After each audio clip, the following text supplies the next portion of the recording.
16 horas e 38 minutos do dia 3 de março. A gente está aqui na quarta semana das nossas atividades de ensino não presenciais, da disciplina de tópicos especiais em máquinas elétricas e acionamentos eletrônicos. Eu vou pedir licença de vocês para, ao tempo que vou compartilhar aqui a tela, também peço licença para que vocês me deem um feedback se estão vendo aí o quadro branco, né? E, gente, Já sim. bom, então, sendo bem rápido aqui, né, para recapitular o que a gente estava vendo nessa semana, a gente começou a ver as características das máquinas, né? As características dessas máquinas síncronas, elas têm dois objetivos. O primeiro objetivo é que a gente determine os parâmetros da nossa máquina síncrona, independentemente dela ser uma máquina que vai ser prioritariamente vai trabalhar como motor ou como gerador, né? Ou seja, a gente está com um objetivo aí preciso de particularizar quais são esses parâmetros, definir quais são esses parâmetros, e essa definição é a definição experimental. Como primeira definição experimental, a gente tem o que a gente chama de curva a vazio. A curva a vazio ela é obtida abrindo os terminais da nossa máquina, e com esses terminais abertos, a gente vai regulando as correntes, a corrente que é fornecida ao rotor, e vai medindo qual é o valor da tensão lá nos terminais dessa máquina, evidentemente pensando que a máquina está funcionando nesse ensaio aqui como gerador. Existe uma condição sem a qual a gente não pode fazer esse experimento, que é que a gente estabeleça uma velocidade. Geralmente a gente estabelece a velocidade como sendo a velocidade nominal da máquina, então a gente aciona essa máquina externamente do ponto de vista do rotor, conectando ela a outro tipo de máquina que possa fazer isso por nós, né? No IFPB a gente tem um laboratório que tem essa possibilidade. Essas máquinas síncronas estão conectadas à máquina CC, e essas máquinas CC acionam o rotor da nossa máquina síncrona até próximo da velocidade nominal, né? Ou, por que não dizer, até em cima da velocidade nominal, que é o que a gente prefere trabalhar. E depois que essa máquina CC acionou o rotor da nossa máquina síncrona, a gente vai gradativamente com um circuito que, do ponto de vista da nossa disciplina, não ficaria nem interessante mostrar, né, porque a gente não está tendo aula de laboratório, mas a gente vai gradativamente modificando o valor da corrente que é enxertada, que é fornecida ao nosso enrolamento de campo, que fica lá no próprio rotor. E aí a gente começa a ver um crescimento dessa tensão medida, do ponto de vista dos terminais, né, seguindo até um certo nível, uma reta, né? Depois a gente vê que há uma inclinação, objetivamente aí por causa da questão da saturação. Se essa reta continuasse, a gente chamaria reta de Entreferro, porque a reta de Entreferro caracteriza uma operação linear da máquina, só que a nossa máquina é uma máquina real, e aí há essa inclinação, como eu estou mostrando aqui para vocês, com a ponta do mouse, né? Essa inclinação se dá por causa da saturação. O que é que a gente depreende quando a gente está analisando essa característica aqui, a vazio da máquina? A gente depreende, por exemplo, que para um determinado valor de tensão que a gente queira que a máquina forneça nos terminais dela, né? Se esse valor de tensão seguisse eminentemente o comportamento da curva do Entreferro, a gente precisaria colocar um certo valor de corrente, né, no rotor, corrente de excitação lá no rotor, que é, na verdade, inferior ao valor da corrente que a gente, de fato, estabelece na nossa máquina. E é inferior por causa dessa característica que seria linear. Pelo fato de existir a saturação, a gente sabe que a saturação tem disso, né? A gente tem que empurrar mais corrente para tentar direcionar o nosso sistema, né, para um posicionamento, um ponto de fluxo que seja um pouco maior. A gente sabe que as tensões geradas dependem, evidentemente, do fluxo, né? E pelo fato da saturação já estar começando a existir, as nossas correntes, para estabelecer um determinado nível de tensão, elas são bem maiores do que os valores de corrente que a gente previamente poderia supor se nós considerássemos a nossa máquina como sendo linear. Agora, esse mesmo ensaio, ele pode ser determinante para a gente determinar, por exemplo, qual é o valor da indutância mútua entre estator e rotor. Pode parecer que é um dado trivial, né? Quem é que já imaginou nisso quando trabalhou em máquinas elétricas, pensando, ó, para que serve a indutância mútua entre estator e rotor, né? Mas aí eu vou aproveitar, já que a gente está falando de um tópico especial, aqui essa indutância mútua entre estator e rotor, ela em alguns momentos pode ser utilizada para poder implementar algumas formas de acionar eletronicamente essa máquina de um ponto de vista um pouco mais exato, né?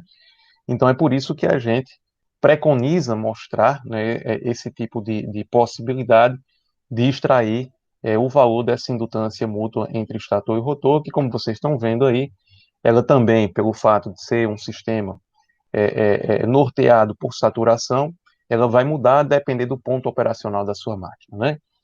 E aí eu coloquei essa possibilidade na equação número 1. A outra característica que a gente consegue intuir dessa nossa máquina é justamente a característica de curto-circuito, que eu estou chamando aqui de CCC. A característica de curto-circuito também obtida experimentalmente. Todas essas características aqui são obtidas experimentalmente, não tem como você não obter. E, e essa obtenção, ela passa fazendo da seguinte forma, né? A gente pega a máquina, as tensões terminais da máquina, a gente curto-circuita a máquina, com um elemento que suporte as correntes elevadíssimas que são colocadas ali, mas geralmente a gente limita até o valor da corrente nominal, e aí a gente vai variando a nossa corrente de um rolamento de campo até atingirmos a corrente nominal da armadura. E a gente vai vendo que, à medida que a gente vai variando a corrente do enrolamento de campo, a gente vai obtendo valores de correntes medidas lá na armadura, que vão todas se encaixando, vão todas se estabelecendo em uma reta. Bem legal, né? Uma reta que parte da origem.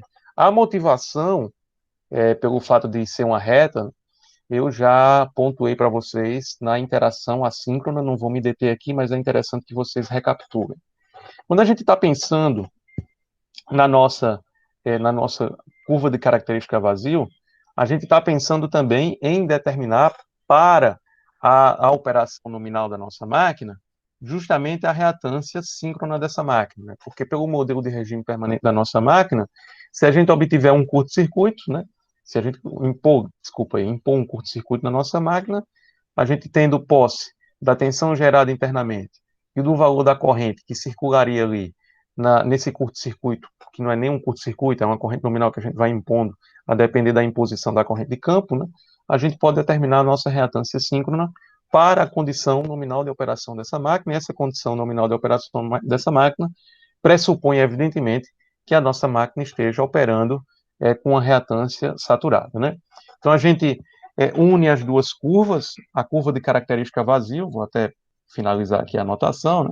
Então, a gente une a curva característica vazio, né, com a curva característica de curto-circuito, sabendo qual é o valor da corrente de campo que a gente coloca lá no nosso enrolamento de campo para estabelecer a corrente nominal lá do estator, né? A gente vai e joga essa mesma corrente de campo para estabelecer um valor nominal de tensão que a gente pode, evidentemente, mensurar em cima dos nossos experimentos que nós obtivermos anteriormente. Então, essa aqui seria a tensão nominal experimental que a gente está colocando aqui. Então, a gente une esses dois experimentos para obter o valor da nossa reatância síncrona, e nesse caso aqui será uma reatância síncrona sempre saturada. A outra coisa que a gente viu é que existe, na conceituação das nossas máquinas síncronas, a questão do ângulo de carga. Sendo bem generalista aqui, o ângulo de carga nada mais é do que o ângulo formado entre a tensão fornecida pela nossa máquina, ou sendo a tensão de terminal, ou a tensão gerada internamente, né, e a tensão num ponto qualquer de um sistema de potência, né. A gente viu, inclusive, que essa característica do ângulo de carga pode ser pensada também como o que você deve fazer do ponto de vista de enrolamento de campo, né, ou seja, de abastecimento de corrente de enrolamento de campo, para manter as tensões terminais das nossas máquinas em valores fixos. É o que está acontecendo nesse exato momento agora, né? Nesse exato momento agora, dentro do escopo de atuação das nossas usinas de geração, alguém ou algum dispositivo, hoje, graças a Deus, são dispositivos, né? A gente já se modernizou cada vez mais nisso, e a tendência é que se modernize mais ainda, Então, existe um aparato tecnológico que o tempo todo está vendo como é que está sendo o comportamento, a evolução da nossa carga conectada aos terminais dos nossos geradores, né? E aí ele faz uma regulação da corrente de excitação ali para poder suprir essa carga sem nenhum tipo de queda de tensão na tensão do terminal. A gente pode imaginar isso através desse circuito aqui, onde você tem uma tensão E1, que pode ser a tensão do ponto de vista lá do nosso gerador. Esse gerador geralmente está ligado a um outro sistema de potência aqui caracterizado por E2, via impedância do tipo RL, né, que aqui eu caracterizei como uma resistência e uma reatância qualquer, né? Pressupondo que a corrente que circula dos terminais do nosso gerador para a nossa carga seja uma corrente I, e pressupondo que nesse momento a nossa carga teria um comportamento indutivo, ou seja, o nosso sistema de potência teria um comportamento indutivo, nós traçaríamos esse primeiro diagrama fasorial aqui, e o que a gente vê é o seguinte, né? Para que nós mantenhamos uma tensão fixa, que nesse caso aqui está sendo a tensão E2 constante, né? E sendo uma carga indutiva, né? Significa, portanto, que a tensão ali de trabalho do nosso gerador síncrono, né? Teria que ser maior do que a própria tensão a ser mantida aí no nosso sistema de potência, né? Uma outra coisa que caracteriza muito fortemente esse nosso sistema é o que a gente chama de máxima transferência de potência ou máxima potência de trabalho, né, um ponto operacional importante de todas as nossas máquinas, e a gente desconsiderando os efeitos resistivos das nossas linhas, né, dos nossos cabos, se a gente estiver pensando num circuito de parâmetros concentrados, né, a gente chega à conclusão que a potência máxima, vou trabalhar sempre em sistemas trifásicos aqui, né, isso aí só se exclui se a gente estiver trabalhando em sistema por unidade, não precisa multiplicar por 3, né, mas aí a gente veria que em linhas gerais, a nossa potência máxima transmitida depende das amplitudes das tensões ali estabelecidas nos nossos sistemas de potência, né? Depende inversamente da reatância do cabo ou da linha que está ligando esses dois sistemas de potência, e depende do ângulo de carga que é norteado, que é estabelecido, ou por uma operação nominal que a gente põe, que é impor no nosso sistema, ou pela própria evolução da carga. Bom, isso aqui não faz muito sentido, né? Se a gente não analisar do ponto de vista mais macro, do ponto de vista mais amplo, né? Do ponto de vista mais macro, mais amplo, o que a gente está querendo dizer é o seguinte: a gente está querendo dizer que a potência máxima fornecida pelo teu gerador ou pela tua própria máquina, assim, se você quiser pensar, né? Ela pode ser utilizada para isso, né? Ela vai depender, evidentemente, de como está sendo excursionado ou a tensão gerada internamente, aqui eu coloquei a tensão gerada internamente, ou a tensão de terminal, a tensão que você queira controlar ali no seu sistema, e a reatância total ali estabelecida no seu sistema, que vai variar vai variar não, que vai ser equivalente da reatância da tua própria máquina síncrona e da reatância equivalente do sistema ali do seu circuito de potência. Bom, essas considerações são considerações pontuais que vêm ainda lá de máquinas, né? A novidade é o seguinte: a novidade é que nesse quesito aqui, se a gente consegue controlar a potência máxima do nosso sistema, é uma coisa, né? Agora, como a gente consegue controlar é outra, né? E o como está aqui, ó. O como está aqui, ó. Eu vou até circular para vocês. Então, existem aplicações onde eu vou trabalhando aqui na minha tensão gerada internamente, e eu posso trabalhar na minha tensão gerada internamente, de tal sorte a garantir que, a despeito do que esteja acontecendo, do ponto de vista de velocidade da nossa máquina, né, eu continue a fornecer, pelo menos, né, pressupõe-se, a máxima potência que eu posso ali ao meu sistema. Do ponto de vista eletrônico, isso é feito, né, a gente vai ver isso, não de forma aprofundada, mas pelo menos de forma quase que simulada, né? A gente vai ver que, do ponto de vista de acionamento eletrônico, isso passa por uma regulação de corrente.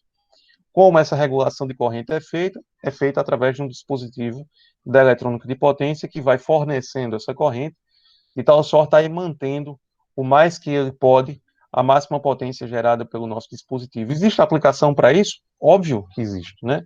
Qual é a aplicação que existe para isso? Por exemplo, ali nos sistemas de geração eólica, né? Existe uma aplicação para isso. A gente quer que, a despeito da velocidade rotacional das turbinas, né? As turbinas estão diretamente conectadas no rotor da nossa máquina, a gente quer sim extrair a máxima potência que ela pode trabalhar diante daquela condição operacional de velocidade, e isso aí é extraído por esse conceito aqui, e isso aí é feito, é implementado via conversor, né? Então, assim, quando a gente está passando por máquinas, nem sempre a gente vê isso, né?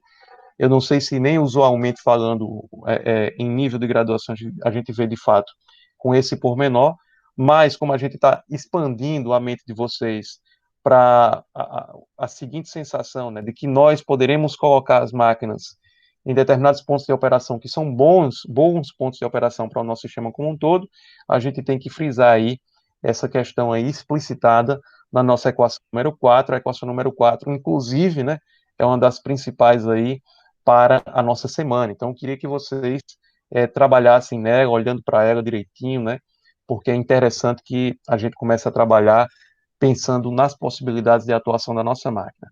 Para dar um pouco mais de insight a respeito dessas particularidades, eu resolvi aqui tomar a liberdade de trabalhar com vocês um pequeno problema, né?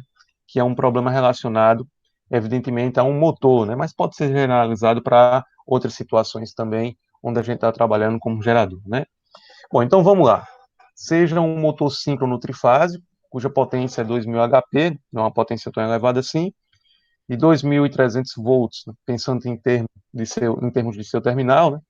Ligado em Y, ela tem 30 polos e vai trabalhar em 60 Hz, né?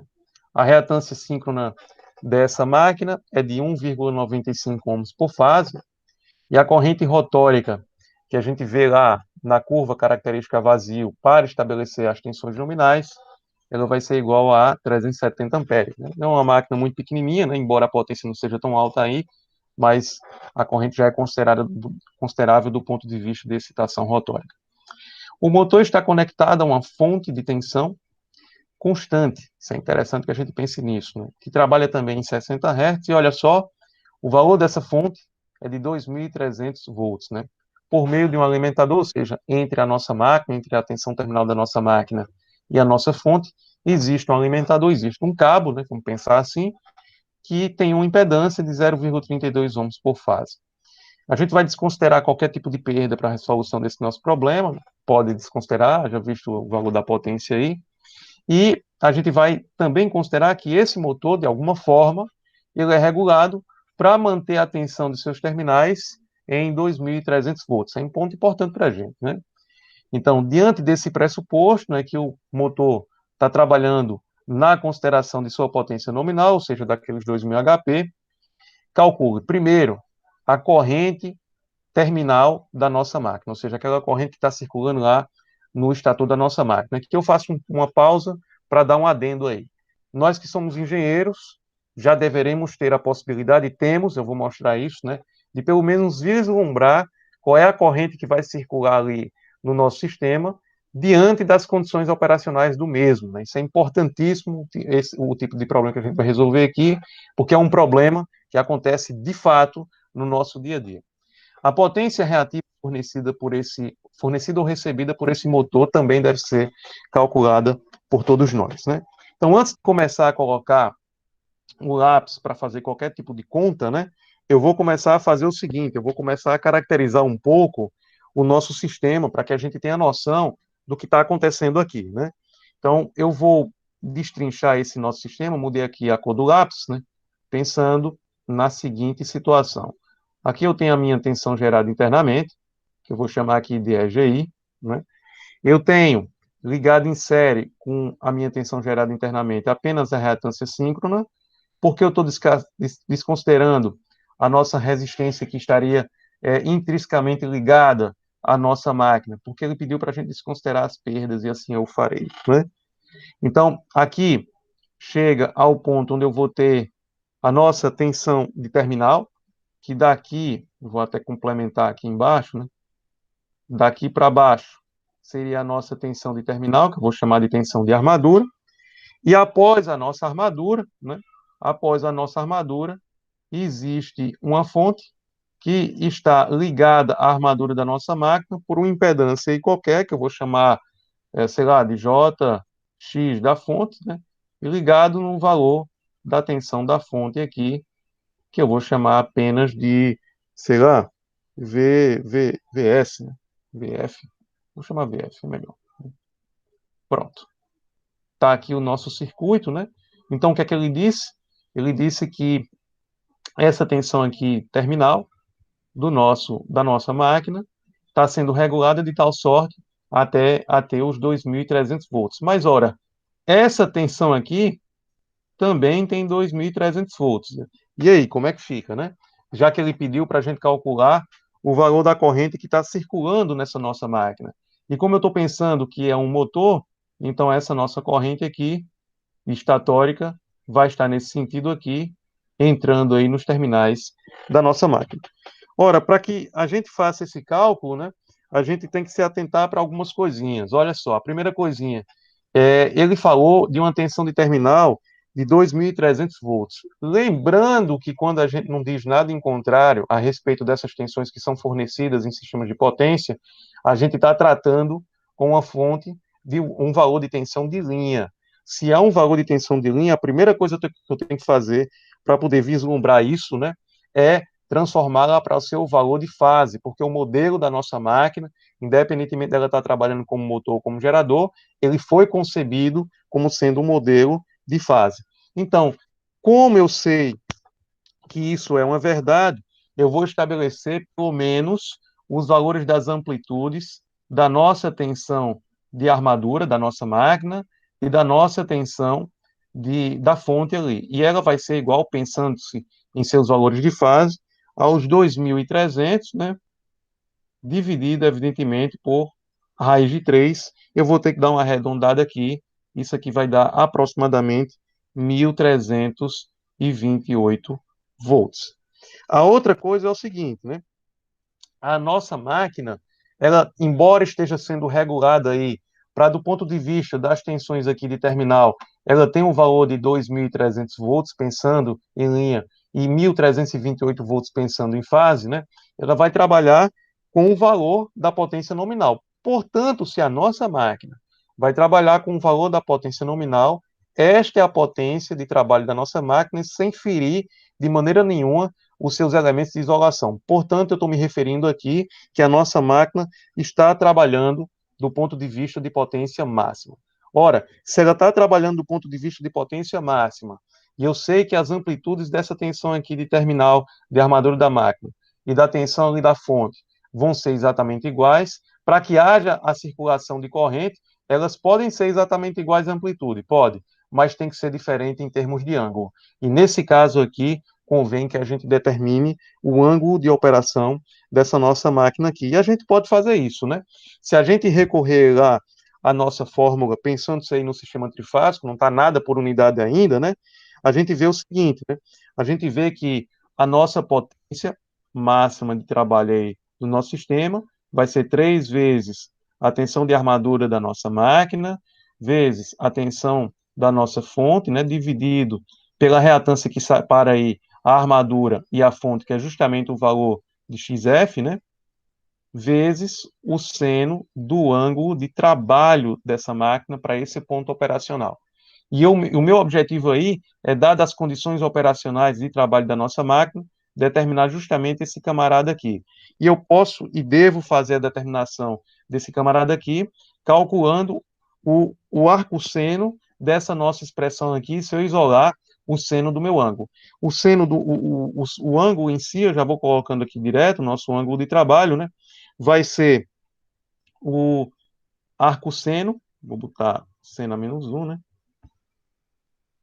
Como eu estou trabalhando já, isolando, evidentemente, nossa função aí, então vai ficar o valor da potência vezes o valor da reatância que separa a nossa máquina e a nossa fonte, dividido por 3 vezes o valor da tensão, né, estabelecida nos terminais da nossa máquina de armadura, né, vezes o valor da tensão da nossa própria fonte aí, que eu estou chamando VF, né? Posso substituir os valores, vou substituir os valores e vou calcular esse meu ângulo de trabalho aqui, né? Calculando esse meu ângulo de trabalho e pensando, evidentemente, né, que o objetivo é manter essa tensão aqui constante. Eu não sei se vocês estão vendo o mouse circular, mas o objetivo é manter essa tensão constante, né? A minha referência sendo tomada, evidentemente, como a minha fonte de tensão, né? E o valor desse meu ângulo, dessa corrente entrando aqui, então esse meu arco seno, pela convenção de sistemas passivos, né, vai ter que ser um valor negativo aqui. Então, vai ser menos, né, o arco seno, seno a menos 1. Já vou começar a substituir os meus valores, né. A potência, eu não fiz esse cálculo aí para vocês, mas a potência tem que ser sempre em valores em watts, né. Então, essa potência aqui vai ser os 2.000 HP vezes 746, que é o fator de conversão. Vocês podem fazer isso depois que estiverem assistindo novamente essa aula, né. Isso vai dar algo por volta de 1.492 vezes 10 a terceira, né? Vezes o valor da reatância que separa nossa tensão de terminal da nossa fonte em si, dividido, evidentemente, por 3 vezes o valor das amplitudes dessas tensões de armadura e da própria fonte. Como o valor da amplitude, da tensão de armadura e da fonte são exatamente iguais, a diferença é só esse ângulo que a gente está calculando aqui, então eu vou dizer que vai ser 3 vezes 1.328 ao quadrado, né? Quando a gente faz esse cálculo aqui, o nosso ângulo de trabalho é algo por volta de menos 5,2 graus. Bom, aí sim, aí agora já dá para a gente calcular, ou pelo menos vislumbrar, ou pelo menos antever qual é o valor da nossa corrente ali de trabalho. Por que eu estou dizendo isso? Né? Porque a gente sabe agora, né, que a nossa tensão de armadura da nossa máquina, né, ela vai ter a seguinte notação, claro, né, eu vou pensar aqui na forma mais compacta possível, né, que é aquela forma onde eu represento isso pela representação de Euler, né? Então, a nossa tensão de terminal vai ser 1.328, o valor aí da amplitude dela, né, vezes 1E elevado a menos J 5,2, né? Isso aí, graus. Então, essa aqui é a nossa tensão de terminal de armadura. E aí, ó, conhecendo o nosso modelo e pensando na equação da nossa máquina trabalhando como um motor, eu posso chegar facilmente à conclusão, né, que essa nossa corrente aqui de estator, a nossa corrente aqui de estator, que é a corrente que a gente quer vislumbrar, vai ser igual a quem? Vai ser igual à tensão, evidentemente, de fase que a gente calculou lá, que a gente calculou, não, desculpa, que a fonte de tensão está tentando impor, menos a própria tensão de armadura da nossa máquina, né, dividida, evidentemente, pelo valor da reatância que separa a tensão terminal e a própria tensão da armadura da nossa máquina, né? Então, aí seria essa tensão de fase, essa reatância de fase. Vou substituir os valores que nós calculamos aqui, vou ter que dar uma arredondada, porque são valores arredondados, já que eu arredondei lá em cima, então fica 1.328, referente à tensão de fase aí da nossa fonte de tensão conectada aos terminais desse motor, menos a tensão de armadura que a gente acabou de intuir depois de calcular o nosso ângulo de operação dessa nossa máquina. Vou colocar aqui mais uma vez na sua forma mais compacta, né? Dividida, evidentemente, pelo valor da nossa reatância aí, que separa fonte e a própria máquina. Quando a gente faz isso, a gente vê que o valor da nossa corrente é algo por volta de 375, né? Um valor aí de amplitude, né? De módulo, vezes, vou colocar de novo aqui na representação de Euler, é elevado a menos J, se a minha velhice não me prejudicar, 2,6 graus, né? Aí está o valor da corrente calculado. O nosso problema também, ele pede para que a gente calcule a potência reativa, aqui é a letra A, né? ele pede também para a gente calcular a potência reativa de trabalho dessa nossa máquina aí, né? Então, vamos ver como é que essa nossa máquina está se comportando. A gente sabe, né, lá de circuitos 2, que nesse quesito aí, a nossa potência reativa pode ser plenamente calculada, né, se nós obtivermos a parte imaginária da nossa potência complexa aí, né? A nossa potência complexa, né, vai ser 3 vezes o valor da nossa tensão de armadura, vezes o conjugado da corrente que está circulando ali na nossa armadura, né? Então, pegando isso e calculando, a gente vai chegar à conclusão que a nossa potência reativa vai ser menos 67, vou arredondar aqui para 68, né? Menos 68 kVAR. E aí é que eu quero que vocês prestem atenção aqui. Deu menos, né, nessa potência reativa da nossa máquina, trabalhando como motor, né?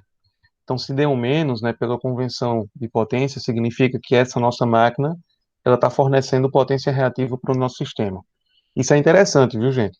Porque a gente está diante de um dispositivo que, se adequadamente trabalhado, se adequadamente direcionado, ele pode ser utilizado como que a gente chama de condensador síncrono. É verdade que isso, hoje em dia, está sendo descontinuado, mas é verdade que, em algum momento, a gente possa até necessitar desse tipo de operação, né?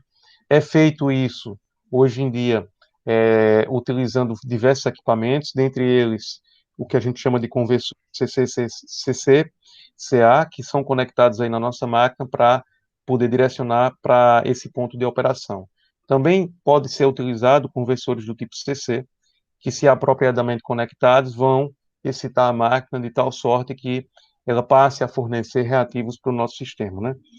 Isso, do ponto de vista industrial, foi muito utilizado, né, durante vários anos para poder fazer essa compensação síncrona que a gente chamava. Do ponto de vista até mesmo de distribuição, também foi feito, hoje em dia está sendo descontinuado, mas está aí uma prova interessante que a gente tem a respeito da possibilidade das nossas máquinas síncronas, mesmo funcionando como motor, também trabalhar para fornecer reativos para o nosso sistema. Bom, gente, era isso que eu tinha que apresentar para vocês na tarde de hoje. A semana é uma semana mais tranquila do ponto de vista de assunto, né? É um assunto que é um pouco mais batido, mas a gente tem que mostrar só para revisar algumas coisas importantes lá na frente, que vão nos dar o subsídio para obter um modelo dessa máquina um pouco mais realista, né? Porque as máquinas aí têm rotores de polos salientes e tudo que a gente fez até agora, a gente não considera a relutância, né, que há nesse tipo de máquina por causa da saliência dos polos, né? Então, a gente vinha considerando que o torque aqui era um torque de excitação, só que não é bem verdade, na verdade é um misto disso, né? Porque as nossas máquinas, elas possuem polos que são salientes, né? E por causa disso vai ter o torque também de relutância, é por isso que a gente vai ter que falar na nossa terceira parte, né? Mas está aí uma base aí interessante para a gente dar continuidade na semana que vem. É isso, pessoal. Basicamente era isso que eu tinha para mostrar para vocês. É bem curto, minha fala foi bem curtinha. Eu espero que eu não tenha batido os 20 minutos. Mas aí eu passo para vocês a palavra. Se vocês tiverem alguma dúvida, quiserem fazer algum questionamento, a hora é essa. Por favor, usem e abusem.